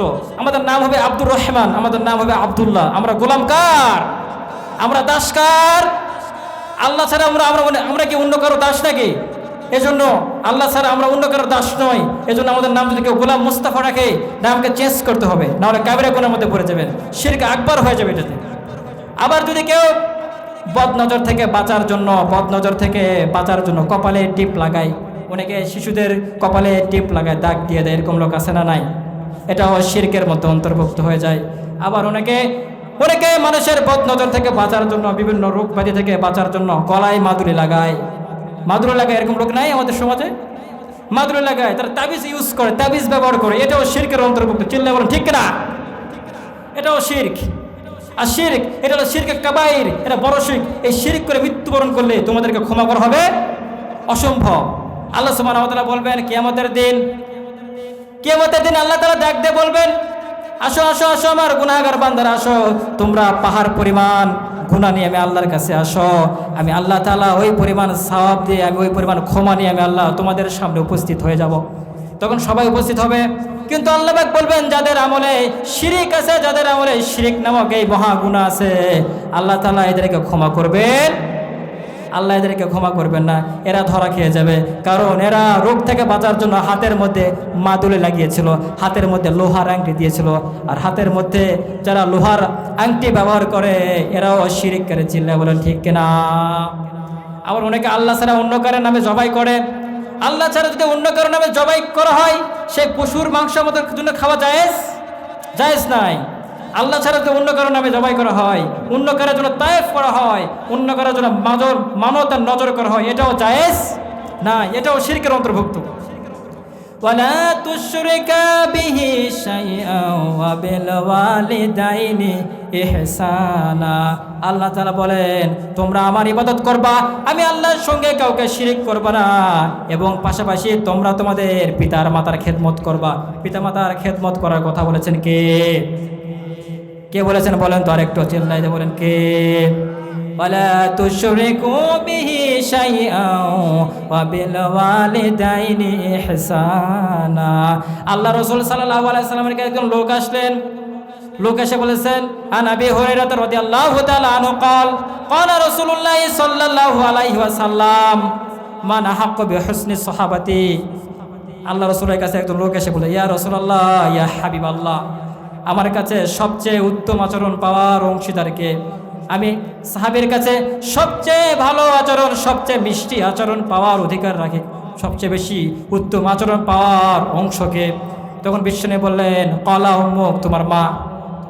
কলমুখ তোমার কে? মা।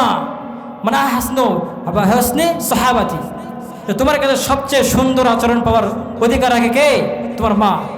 কলামান সুম্মামান, সাহাবী আবার জিজ্ঞেস করলেন তারপর কে? বিশ্বনবী বললেন কলা উম্মুক, তারপরেও তোমার মা। সাহাবী আবারও জিজ্ঞেস করলেন তারপর কে? বিশ্বনবী বললেন কলা উম্মুক, তোমার মা। বিশ্বনবী 3 বার মায়ের কথা বললেন। তারপরে সাহাবী আবার জিজ্ঞেস করলেন কলামা সুম্মামা, তারপর কে? বিশ্বনবী বললেন কলা আবুকা, তারপর তোমার পিতা। অফির রেওয়াতিন, আবার একটা হাদিসের মধ্যে আছে বিশ্বনবী সাল্লাল্লাহু আলাইহি সাল্লাম বলেছেন কলা উম্মুকা, তোমার মা, কলা উম্মুকা, তোমার মা, কলা উম্মুকা, তোমার মা। আর 3 নম্বরে 4 নম্বরে তিনি বললেন কলা আবাকা, তোমার বাবা। কলা আবাকা সুম্মা আদনাকা, তারপর তোমার নিকট আত্মীয় স্বজন, সুম্মা আদনাকা, তোমার বন্ধু বান্ধব। তার মানে এখানে পিতামাতার কথা বলা আছে না নাই? আল্লাহ রাসূল সাল্লাল্লাহু আলাইহি সাল্লাম বলেন পিতার চাইতে মায়ের মর্যাদা কত গুণ? কত গুণ? 3 গুণ। এক পিতার চাইতে মায়ের মর্যাদা 3 গুণ বেশি। এখন আপনি জিজ্ঞাসা করবেন কেন 3 গুণ বেশি? আল্লাহ সুবহানাহু ওয়া তাআলা কোরআনুল কারীমের মধ্যে জানিয়ে দিয়েছেন ওয়া ওয়াসাইনাল ইনসানা বিওয়ালিদাইহি ইহসানা হামালাতুহু উম্মুহু কুরহা ওয়া ওয়াদাআতুহু কুরহা ওয়া হামলুহু ওয়া ফিসালুহু 30 শাহরা হাত্তা ইযা বালাগা আশুদ্দাহু ওয়া বালাগা 40 সানাতান ক্বালা রাব্বি আউজি'নি আন আশকুরা নি'মাতাকাল্লাতী আন'আমতা আলাইয়া ওয়া আলা ওয়ালিদাইয়া। আল্লাহ তাআলা বলেন আমি পৃথিবীর মানুষকে তাদের মা আর বাবার প্রতি সম্মান প্রদর্শন করার জন্য নির্দেশ দিয়েছি। নির্দেশ দিয়েছেন কে? আল্লাহ পাক বলেন পিতার চাইতে মায়ের যে 3 গুণ মর্যাদা বেশি। কেন জানো? হামালাতুহু উম্মুহু কুরহা, কারণ কষ্টের পর কষ্ট সহ্য করে দুনিয়ার কেউ তোমাকে গর্ভধারণ করে নাই, তোমাকে পেটে নিয়ে গর্ভধারণ করেছে কে? মা, আম্মা জান, আমাদের জনম দুঃখের মা আমাদেরকে পেটে গর্ভধারণ করেছেন। ওয়া ওয়াদাআতুহু কুরহা, তারপর তিনি মৃত্যু যন্ত্রণা সহ্য করে আমাদেরকে প্রসব করেছে, আমাদেরকে ডেলিভারি করেছে। তারপরে দীর্ঘ 2 বছর দুগ্ধ পান করেছে। এই যে 3টি গুণের কথা আল্লাহ সুবহানাহু ওয়া তাআলা কোরআনের মধ্যে বলেছে। 1 নাম্বার, তোমাদের জনম দুঃখের মা কষ্টের পর কষ্ট সহ্য করে তোমাদেরকে ডেলিভারি করেছেন, গর্ভধারণ করেছেন, কষ্টের পর কষ্ট সহ্য করে দীর্ঘ 9 মাস তোমাদেরকে পেটে নিয়ে চলাফেরা করেছে। উঠতে পারে নাই, বসতে পারে নাই, যখন ক্ষুধা লেগেছে ঠিক মতো খাবার খাইতে পারে নাই, যখন এই খাবার খাইতে গেছে তোমরা পা দিয়ে লাথি মেরেছ, মা খাবার পরিপূর্ণ শেষ না করে ওখান থেকে উঠে গেছে। আবার যখন বা কোনো দাওয়াত খাইতে গেছে ঠিক মতো যাইতে পারে নাই, মা যখন বাথরুমে গেছে তোমার পায়ের গুদানি খাওয়ার পর মা ঠিক মতো বাথরুমের কাজ সারতে পারে নাই, যখন মা শুইতে গেছে ঠিক মতো শুইতে পারে নাই। আল্লাহ তাআলা বলেন এত এত গুণের কারণে আমি আল্লাহ পিতার চাইতে মায়ের গুণ 3 গুণ বাড়িয়ে দিয়েছি। আল্লাহু আকবার। আল্লাহ সুবহানাহু ওয়া তাআলা বলেন ফাকাদা রাব্বুকা আল্লা তা'বুদু ইল্লা ইয়্যাহু ওয়া বিল ওয়ালিদাইনি ইহসানা। আর আল্লাহ পাক রায় দিয়েছেন, আল্লাহ পাক ঘোষণা করেছেন, আল্লাহ তাআলা নির্দেশ দিয়েছেন, আল্লাহ পাক রায় ফায়সালা করেছেন। সুপ্রিম কোর্ট থেকে জজ সাহেব যদি কোনো রায় দিয়ে দেয় সেই রায় আমাদের মানার দরকার আছে না নাই? আল্লাহর চাইতে বড় সুপ্রিম কোর্ট আর কোথাও আছে নাকি? আল্লাহ তাআলা আসমান আরশ থেকে, আসমানের উপর থেকে, আরশের উপর থেকে তিনি ঘোষণা দিয়ে দিলেন ওয়াকাদা রাব্বুকা আল্লা তা'বুদু ইল্লা ইয়্যাহু ওয়া বিল ওয়ালিদাইনি ইহসানা। ও পৃথিবীর মানুষ, তোমরা আমি আল্লাহর ইবাদত করবা, পিতামাতার খেদমত করবা। ইম্মা ইয়াবলুগান্না ইনদাকাল কিবারা আহাদুহুমা আও কিলাহুমা ফালা তাকুল লাহুমা উফফিন ওয়ালা তানহারহুমা ওয়া কুল লাহুমা কাওলান কারীমা। আল্লাহ তাআলা বলে ইম্মা ইয়াবলুগান্না ইনদাকাল কিবার, তোমাদের পিতামাতা যখন বৃদ্ধ অবস্থা হয়ে যাবে, তোমাদের মা অথবা বাবা দুজনের একজন অথবা দুজনেই যদি তোমার জীবদ্দশায় বৃদ্ধ হয়ে যায়, বুড়ো বুড়ি হয়ে যায়, তাহলে উফি ওয়ালা তানহারহুমা, তাহলে তোমরা উফ শব্দ করবে না, উফ শব্দ করা যাবে না। পিতামাতা যদি বৃদ্ধ হয়ে যায় এমন কথা বলেন যে কথা তোমাদের শুনতে খারাপ লাগে, শোনার পরেও তোমরা উফ শব্দ করবে না, বিরক্তির সূচক তোমরা কোনো শব্দ করবা। ওয়ালা তানহারহুমা, তাদেরকে তোমরা ধমক দিবা না, বদ মেজাজ নিয়ে কথা বলবা না, তাদেরকে উচ্চবাচ্য করবে না। ওয়াকুল্লাহুমা কাওলান কারীমা, এবং তাদের সঙ্গে সম্মানসূচক কথা বলবা। এই পৃথিবীর বুকে যত সুন্দর ব্যবহার রয়েছে, যত সুন্দর আচরণ উচ্চারণ রয়েছে, সমস্ত সুন্দর আচরণগুলোকে তোমরা একাকার করে তোমরা তোমাদের মায়ের পায়ের তলে তোমরা সেগুলোকে সঁপে দিবা। আল্লাহু আকবার। তার মানে পিতামাতার খেদমত করার বলেছেন কে?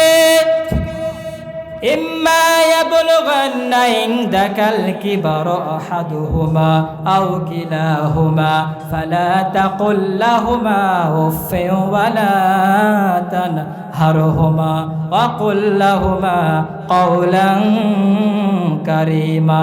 তোমরা তোমাদের মায়ের সঙ্গে সম্মানজনক আচরণ করবা। ওয়াখফিদ লাহুমা জানাহা যুল্লি মিনার রাহমা। আবার যখন তারা বৃদ্ধ হয়ে যাবে, ওয়াকফিদ লাহুমা জানাহা যুল্লি মিনার রাহমা, তোমরা তোমাদের রহমতের ডানাকে তাদের জন্য বিছিয়ে দিবা। তোমরা তোমাদের বাহুটাকে তাদের জন্য বিছিয়ে দিবা এবং তোমরা তাদের জন্য দোয়া করবা। একটা পাখি যেমন তার সন্তানের জন্য, একটা পাখি যেমন তার শাবক ছানার জন্য তার বাহু এরকম করে বিছিয়ে দেয়, তার বাহুর ভিতরে, তার ডানার ভিতরে পাখিগুলো নিরাপদে থাকে, শিকারী পাখির হাত থেকে যেমন তার সন্তানকে ওই পাখিটা রক্ষা করে, তোমাদের পিতামাতাও যখন বৃদ্ধ হয়ে যাবে, তোমাদের পিতামাতা যখন বয়ঃপ্রাপ্ত হয়ে যাবে, যখন বুড়ো হয়ে যাবে, তখন তোমরা তোমাদের পিতার মাতাকে তোমরা তোমাদের বাহু দ্বারা আগলিয়ে রাখবা। যে কোনো প্রকার ঝড় তুফান, যে কোনো প্রকার শারীরিক যে কোনো প্রকার আকস্মিক বিপদ থেকে যদি তোমাদের সামনে তোমাদের পিতামাতা উপস্থিত হয়ে যায়, তাহলে তোমরাও তোমাদের পিতামাতার জন্য শেল্টার হয়ে যাবা এবং তাদের জন্য দোয়া করবা। ওয়াকুর রব্বির হামহুমা কামা রব্বায়ানি সগীরা, রব্বির হামহুমা কামা রব্বায়ানি সগীরা। হে আমার প্রতিপালক, আমাদের পিতামাতা শৈশবকালে, ছোট থাকাকালে যেমন করে আমাদের লালন পালন করে বড় করেছে, তারাও যখন বৃদ্ধ হয়ে যাবে, তারাও যখন দুর্বল হয়ে যাবে, তুমি তাদের প্রতি রহমত আর বরকত দিয়ে তুমি তোমার অনুগ্রহ দান করিও। তুমি তাদের যখন যেটা প্রয়োজন হবে বৃদ্ধকালে তাদেরকে আরোগ্য দান করবা, অসুস্থ হলে আরোগ্য দান করবা, তাদের মনের মধ্যে তুমিও শান্তি বর্ষিত করবা। এ ঘোষণা দিয়েছেন কে? আল্লাহ সুবহানাহু ওয়া তাআলা বান্দাদেরকে, প্রত্যেক সন্তানদেরকে নির্দেশ দিলেন, তোমাদের পিতামাতা যখন বয়ঃপ্রাপ্ত হয়ে যাবে তখন তাদের জন্য তোমরা দোয়া করবা। তোমরা দোয়া করবার বলবা, সকলে বলুন রব্বির হামহুমা কামা রব্বায়ানি সগীরা। একজন সাহাবী এসে আল্লাহ রাসূলকে জিজ্ঞেস করলেন, ইয়া রাসূলুল্লাহ, আমি জিহাদ করতে, যুদ্ধে যেতে চাই। বিশ্বনবী বললেন, ফাকালা লাকা মিন উম্মিন, ও আমার সাহাবী, তোমার বাবা মা কি জীবিত আছে নাকি? তোমার মা জীবিত আছে নাকি? ওই সাহাবী বলল, ক্বালা লাকা মিন উম্মিন, ইয়া রাসূলুল্লাহ, আমার মা আছে। বিশ্বনবী বললেন, ক্বালা লাকা মিন উম্মিন, যাও যাও যাও, তুমি তোমার মায়ের কাছে যাও, মায়ের খেদমত করো। ফালজামহা ফাইন্নাল জান্নাতা, কারণ তোমার ওই মায়ের পায়ের তলে রয়েছে জান্নাত। আল্লাহু আকবার। তার মানে আমরা জিহাদ করতে যেতে চাই, কিন্তু জিহাদের চেয়ে মায়ের খেদমত করার গুরুত্ব বেশি না কম?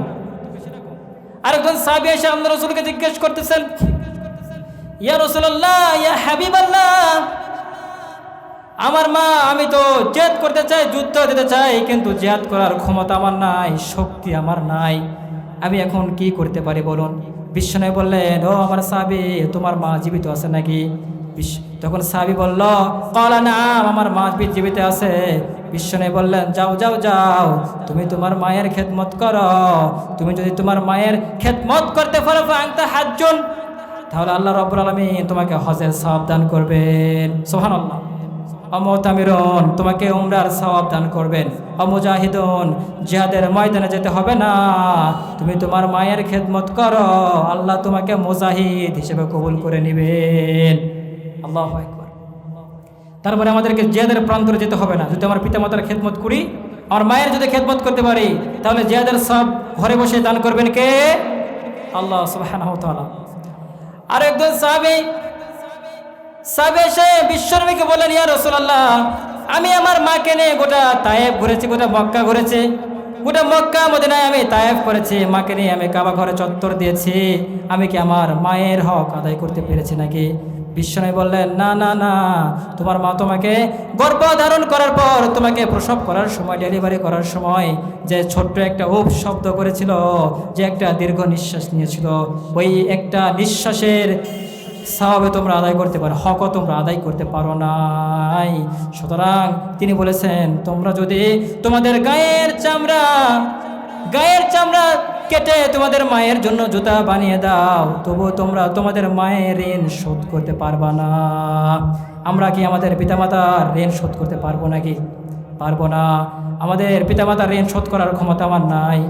মায়ের এক ধার দুধের দাম, কাঁচিয়া গায়ের চাম, এক ধার দুধের দাম, মায়ের এক ধার দুধের দাম, কাঁচিয়া গায়ের চাম, যা দিয়ে পাপস বানাইলে ওরে শোধ হবে না, এমন দরদি ভাবে কেউ হবে না আমার মা গো, এমন দরদি ভাবে কেউ হবে না আমার মা গো। ঠিক কিনা? আমরা যদি আমাদের গায়ের চামড়া কেটে দেই, মায়ের জন্য জুতো বানিয়ে দেই, তাহলে মায়ের ঋণ শোধ হবে নাকি? শোধ হওয়ার কথা নয়। আল্লাহ তাআলা বলেন, তোমরা যদি তোমাদের শরীর থেকে তোমাদের গায়ের চামড়া কেটে তোমাদের মায়ের জন্য জুতা বানাও, পশম বানাও, বিছানা বিছিয়ে দাও, তাহলে তোমাদের মায়ের ঋণ তোমরা শোধ করতে পারবা না। আল্লাহ তাআলা বিশ্বনবী সাল্লাল্লাহু আলাইহি সাল্লাম বলেছেন, কোনো সন্তান যদি, কোনো নেককার সন্তান যদি তার মায়ের দিকে দয়া পরবশ হয়ে, কোনো সন্তানের দিকে কোনো সন্তান যদি তার মায়ের দিকে দয়া পরবশ হয়ে একবার তাকায়, আল্লাহ তাআলা বলেন, আমি তাকে কবুল হতে সাবধান করি। সাহাবীরা বলেন, ইয়া রাসূলুল্লাহ, আমার মায়ের দিকে যদি আমি 100 বার তাকাই, তাহলে কি 100 বার কবুল হতে সওয়াব হবে নাকি?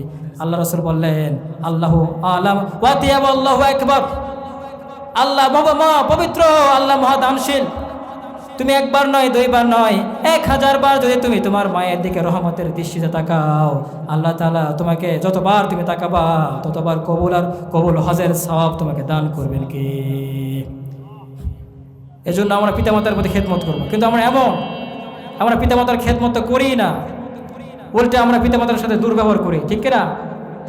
আমাদের সমাজে এমনও ব্যক্তি আছে, পিতামাতার যখন একটু বয়স, যখন একটু বৃদ্ধ হয়ে যায়, যখন তারা একটু কথা বলে, একটু আমাদেরকে একটু অসঙ্গতিপূর্ণ কোনো কথা বলে, তাহলে আমরা পিতামাতাকে ধমক দিয়ে ফেলি, পিতামাতাকে আমরা দাম দিতে চাই না, পিতামাতার সঙ্গে আমরা খারাপ আচরণ করি। এমনকি এমনও জায়গাতে এমনও মানুষ আছে যারা আমরা পিতামাতার গায়ে আঘাত করি। এরকম লোক আছে না নাই? আবার আমাদের সমাজে, আমাদের গ্রামে তো এমন প্রচলন নাই, কিন্তু শহর অঞ্চলে অনেকে আছে যারা পিতামাতা বয়োবৃদ্ধ হয়ে গেলে, পিতামাতার যদি একটি মানসিক সমস্যা হয়ে যায়, তখন তারা পিতামাতাকে বৃদ্ধাশ্রমে রেখে আসে, পিতামাতাকে ঠিক মতো খাইতে দেয় না, পিতামাতার যে রুমে ভালো একটা ঘরের মধ্যে তাকে থাকতেও দেয় না, পিতামাতাকে ভালোভাবে থাকতে দেয় না, ভালো মন্দ খাবারও খাইতে দেয় না। এমনকি পিতামাতার সঙ্গে উচ্চবাচ্য কথা বলে পিতামাতাকে বাড়ি থেকে বের করে দিয়ে বৃদ্ধাশ্রমে রেখে আসে। আমাদের জীবনে অনেক ঘটনা, আমার জীবনে দেখা যে একটা শিক্ষিত একটা মানুষ, মানে সম্ভবত সরকারি চাকরি করে, ওনার পিতামাতা বৃদ্ধ হয়ে যাওয়ার পরে করেছেন কি, স্ত্রীর কথা শুনে সে বের করে দিয়েছে, বৃদ্ধাশ্রমে রেখে দিয়ে এসেছে। তার খাবার মতো ঠিক মতো খাবার তাকে দিত না, স্ত্রী তার সঙ্গে খারাপ ব্যবহার করতো, ভালো ব্যবহার করতো না। স্ত্রীর সঙ্গে তার মায়ের দ্বিধাদ্বন্দ্ব লেগে থাকতো। এই জন্য যে দীর্ঘদিন যখন মানে এমন একটা পর্যায়ে হয়ে গেছিলো যে তারা মানে একজন আরেকজনের সাথে মারামারি সংঘর্ষ হয়ে যায়, মাকে ধরে পিটে। তো শেষ পর্যায়ে ওই স্ত্রী প্রয়োজনে পরে সন্তান ওনার মাকে বৃদ্ধাশ্রমে রেখে দিয়ে এসেছে। আমাদের নগরের ঘটনা, এরকম হওয়ার হামেশা অনেক ঘটনা আছে। আবার এই পিতামাতা যদি সন্তানের জন্য বদদোয়া করে, দোয়া কবুল হবে কিনা? একজন সাহাবী ছিলেন আলকামা নামে একজন সাহাবী। উনি ছিলেন বড্ড পরহেজগার, উনি ছিলেন বড্ড আল্লাহওয়ালা, বড্ড পরহেজগার। উনি আল্লাহর ইবাদত করতেন, কিন্তু পিতামাতার ঠিক মতো খেদমত করতেন না। করবেন, মৃত্যুর যখন সময় চলে আসলো, ওনার মুখ দিয়ে আর কালেমা বের হতে চায় না, ওনার মুখ দিয়ে কালেমা বের হয় না। তখন ওনার স্ত্রী আল্লাহ রাসূল সাল্লাল্লাহু আলাইহি ওয়াসাল্লামের কাছে গিয়ে বলে, ইয়া রাসূলুল্লাহ, আমার স্বামী আলকামা তো মৃত্যুর সময় মুখ দিয়ে কালেমা বের হচ্ছে না, এখন কি করা যায়?